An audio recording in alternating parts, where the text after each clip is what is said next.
Hey everyone, and welcome back to my channel today. For today's video, it's really exciting because I'm going to be talking all about POTS and the connection between autoimmune disease and whether or not POTS could potentially be an autoimmune disorder. Now, for a long time, people have speculated, a lot of doctors are certain that POTS is an autoimmune disorder. Other doctors, they really don't have a clue. A lot of doctors have never heard of POTS. There's a lot of speculation, but there's a new research study that has been released, and it's promising some, great results that really is linking POTS to autoimmune disorders. So I'm going to be talking all about that today. So let's dive right in. So this really has been the subject of debate for many years, and actually thanks to a couple of amazing doctors and researchers, the answer is actually getting a little bit clearer. For some background information on what POTS is, in case you have never heard of it or you're trying to learn more about POTS, I'll give you a brief rundown. POTS stands for Postural Orthostatic Tachycardia Syndrome, and basically it is a disorder of the autonomic nervous system, and it can vary in range from as far as symptoms and severity of symptoms, person to person, it varies. Some people are severely debilitated. Other people are moderately, affected, and other people are hardly affected at all and can go about daily living. But a few of the key symptoms are tachycardia upon standing or changing positions, lightheadedness, fainting, gastrointestinal issues, lightheadedness, if I didn't say that already, and dizziness. And so there's just so many different symptoms because it involves your autonomic nervous system. So all of the things that a healthy, regular person who is not affected with this disorder, they kind of, it's something you don't have to think about. When you stand up, your heart may go up a couple beats, but then it regulates. Your pupils dilate normally, your digestive system works properly, you don't have blood pooling, your circulation is good, you're getting a lot of blood supply to your brain and everywhere else. And so for someone with POTS, that autonomic nervous system has gone haywire and it's just not working right. So that's just a little bit of a short rundown on what POTS is. So in recent years, it's been discovered that POTS is actually a lot more common than once believed. It used to be, something that people thought of as rare, but actually it affects a lot of people. Millions of people have this disorder.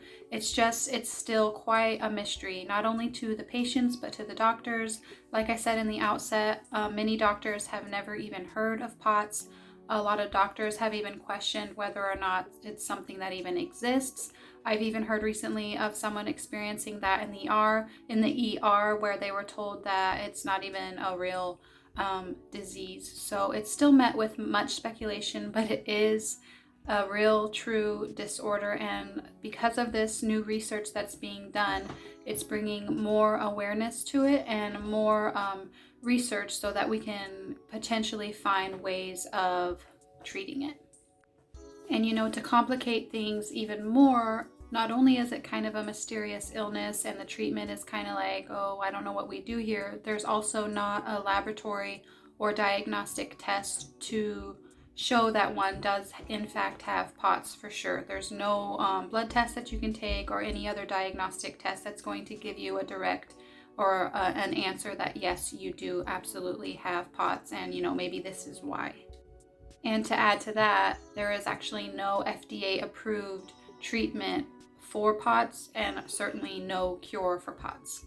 But like I said, because there is this research being done, and I'm going to give you the names of the two doctors, Dr. William Gunning and Dr. Blair Grubb, and they work out of the University of Toledo. Because they're doing this research, things are really looking up for people with POTS, and also looking up for doctors who are looking for answers. And so for a long time, Dr. Grubb said that many physicians questioned whether or not this illness even existed, like I said earlier, so it really has been widely speculated.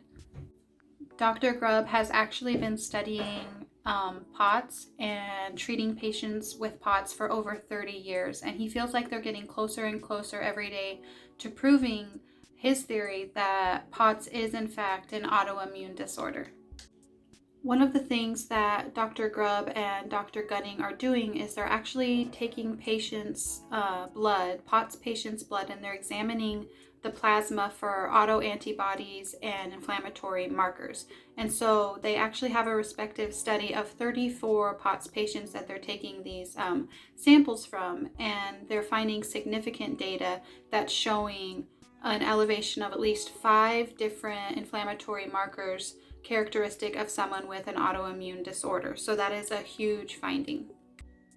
And so because of this finding, it not only gives credence and more additional evidence of POTS existence, but it also points to a future of being able to pinpoint a diagnostic test that can actually confirm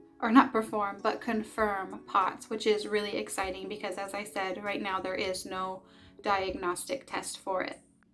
So the inflammatory markers that they are finding in these patients' plasma are similar to ones that are found in patients with other autoimmune disorders such as multiple sclerosis, rheumatoid arthritis, and what was the other one? I believe it was psoriasis. So they're finding, these antibodies in patients with POTS that are also there in other patients with autoimmune disorder, thus making the connection that, hey, POTS, it's looking like POTS is autoimmune in origin. And so it's just providing a lot of solid, good evidence to really prove that long believed theory by many doctors. Something else that doctors are continuing to hypothesize on is that, and it's been circulated for quite a while in the medical community, and that is that POTS may be initiated by a viral illness. And especially is that true in the case of COVID-19 in recent days. And it's just proving to be the case in, rapidly increasing numbers that these long haul COVID patients, after recovering, quote unquote, from COVID, they develop symptoms like those patients with POTS. And many of them are actually even being diagnosed by their physicians with POTS. So before COVID, they're fine, they're normal, their autonomic nervous system is not malfunctioning, they have none of these symptoms, and then they have COVID and they're just not really improving. And I have a video talking about that on my channel, and I think it's really important because there's such an awareness of COVID-19, and now that there are so many numbers coming from that who are still suffering after months or even a year of COVID, and they're battling these POTS-like symptoms, it's bringing more awareness and more research to the field or the study of POTS. And it really goes to prove that, yes, it can be triggered by a viral illness. And so what does that mean, and how does that connect with autoimmunity and autoimmune disease?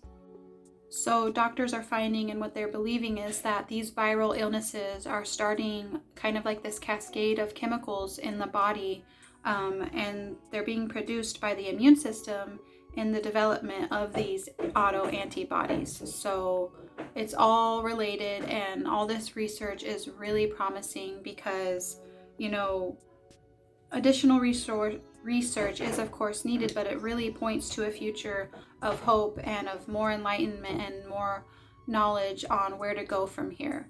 Because as we know, there is no cure for POTS.